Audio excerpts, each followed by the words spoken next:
Hello fam and welcome to Monster Hunter World. These are my top beginner tips on how to thrive in early game and what you should be doing in the game for your best possible progression.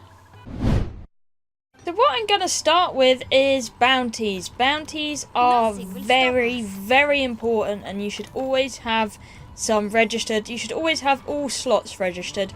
These will run in the background of other quests and they will get you special items, special recipes for the armor spheres and research points, which are needed for later game in your upgrades because things will start to get a lot more expensive. The armor spheres are great for upgrading your armor.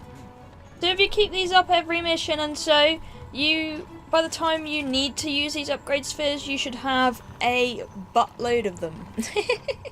Also, don't forget you got your critical and your limited, and always keep on top of these so you get as much as you can out of the game while you're doing normal missions, so it will help you. Tired of those long treks up the stairs? Well, you're doing it wrong, my friend. Instead of running everywhere in Astria, just use the lift. It will take you to your key points like the canteen, the workshop, the bridge, where your upgraded house will be. And you can just go up here, nice and quick, and you're there. Also, if you want something even quicker, like going to the training grounds to test out new weapons, you open your map. You go into your world map, Astria, and see you can fast travel to training areas as such, gathering hub, etc. So that's really nice, instead of having to go to your housekeeper.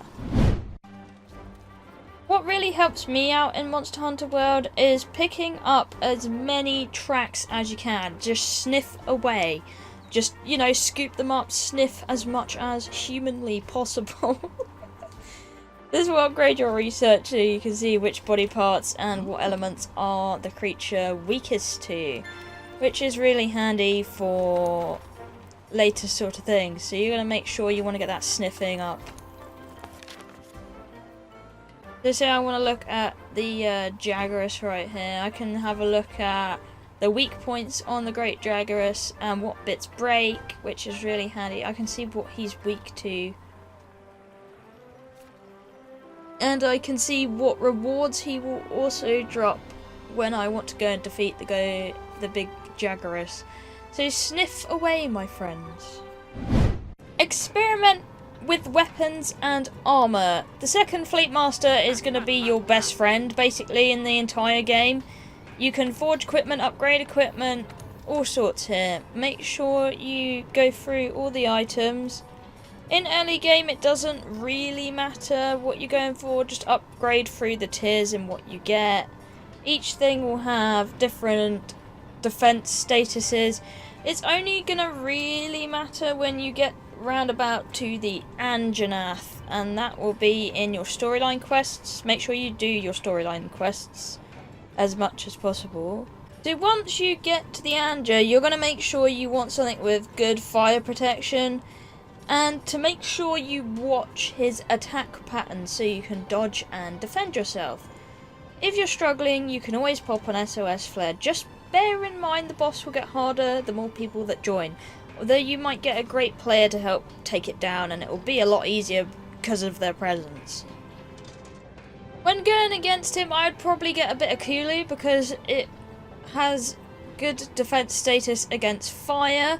So that will be good for you when you're destroying the Anja, and of course when you get Anja parts, you can use the actual Anja armor, which has even better fire defense status. So that will help you out. Also, you can use the bits for weapons and such. You always want to be collecting stuff, always in Monster Hunter.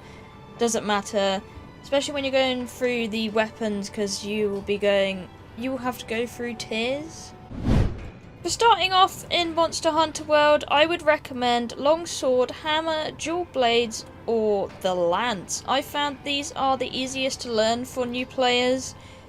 I would see what your favourite is. I would give all a try, but those will be the easiest ones to learn if you're looking for something and struggling on what weapons to use.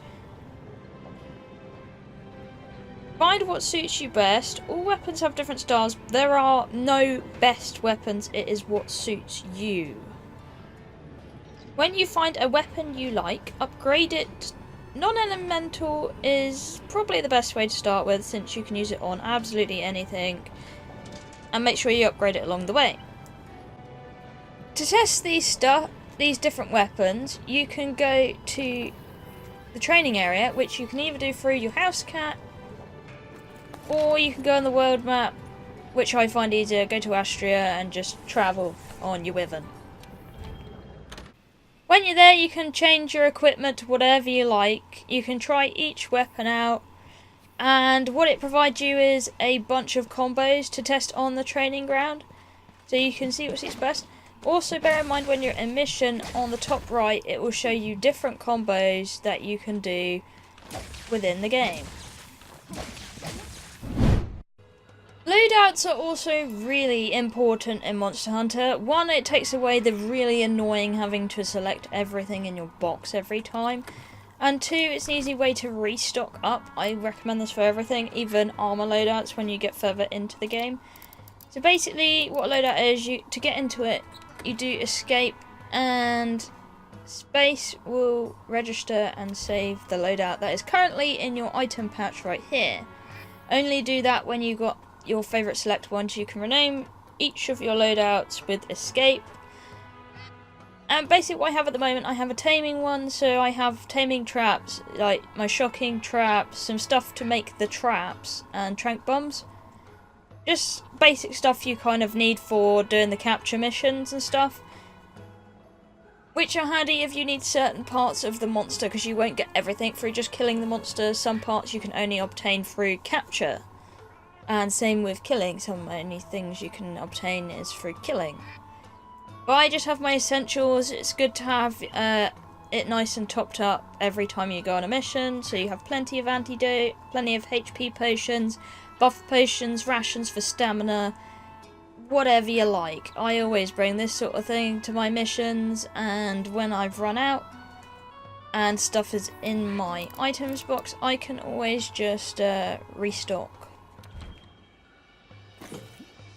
Like that, but I've already restocked, so it's fine. Also, make sure you keep up to date with your crafting. Craft as much as you can of your HP potions. You will always need health potions, and make sure you look into things like the other potions, like nutrients. This will help you out with certain buffs and things on the way. Like the max potion is really handy because you can restore your health and maximize the size of your health gauge, which is really handy with those big hard bosses because you do need the HP.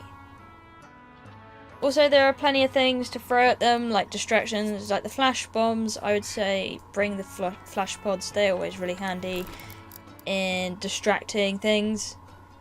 And you can also test out things like the bounce bombs and stuff. You have to get used to them, but have a little play. What I say with Monster Hunter most of the time is you've got to play and see what you like the most, and it's what suits you. It's not really a certain play style or anything, it's just, it's more about a personal experience, to be honest. Before you go on quests, make sure you always go to the canteen to pick up foods for buffs and defenses, so you can get all these stat upgrades. To unlock more food and stuff like this, you need to do your investigations and bounties and whatever, and it should upgrade the actual canteen and give you more recipes as you go. So this will give me an up in attack and defense. You also get this awesome animation, which is absolutely adorable. And the more you upgrade, the cooler the animation gets. So you can't really go wrong. Cute animated every time, and some sweet buffs. Make sure every time you die though, these buffs will go away, so you will need to eat again, which you can do when you're in the mission itself by the campfire. There are ways to eat. But I would say just do the canteen for your sake. Your cat matters.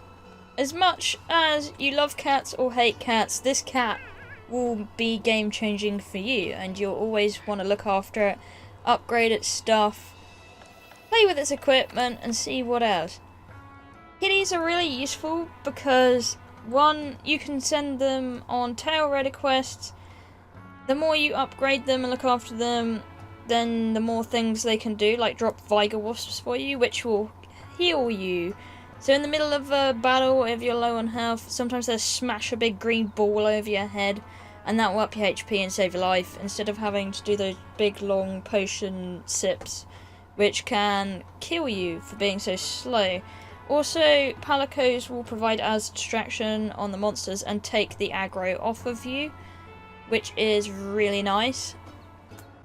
Palicos are also really useful because you can send them on tail raider safaris. When you're playing with friends, you're going to make sure you want to give them your guild card so that you could borrow their cats to go on adventures and send them off to places to pick you up resources and stuff like that. Of course, you're going to have to spend money to send them out, but they will bring you back very useful stuff. Make sure when you're out on the road you pick up as many things as possible, so you put them into your inventory and collect. This is so you can make craftables, which is really handy. Each of these things will make different things for you, and different recipes such as the gourmet mushrooms could be useful for cooking and stuff. And the herbs will make health potions. What I do on PC is I'll keep clicking right click along the way. I will just spam that. I will literally just spam it. And that's useful because I can just run along and pick up as much as I like. Unless you get to the slower sort of things like picking up a mushroom, then you have to stand there a little bit longer. But it's useful because you can just run by, click away, pick up all the parts, and then you will eventually find your monster. You'll also realise after a while of attacking that you will need to sharpen your weapon because it will get considerably less damage dealing. You can do this with the weight stone, and you'll notice the sword up in your top left will refill back to green when it is fully sharpened. You want to keep it nice and sharpened so you can do as much damage as you can. With enough playing around with your weapon, you'll soon figure it out and how to do things a lot easier. And then you can also then use more upgrades. Also, if you attack certain parts of the creature, things will fall off like extra parts.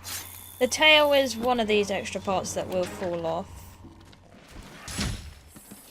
And you're going to want to pick up as much as you can, because sometimes other creatures can try and nick your kill, like the Jagras is trying to eat my tail right here. That's pretty much what I have to cover in today's video. I hope this helped you out on some things to do in Monster Hunter World. I hope it helped some of you guys out, and maybe you've learnt something that you didn't already know. So thank you for watching, I love you all, and I'll see you in the next one.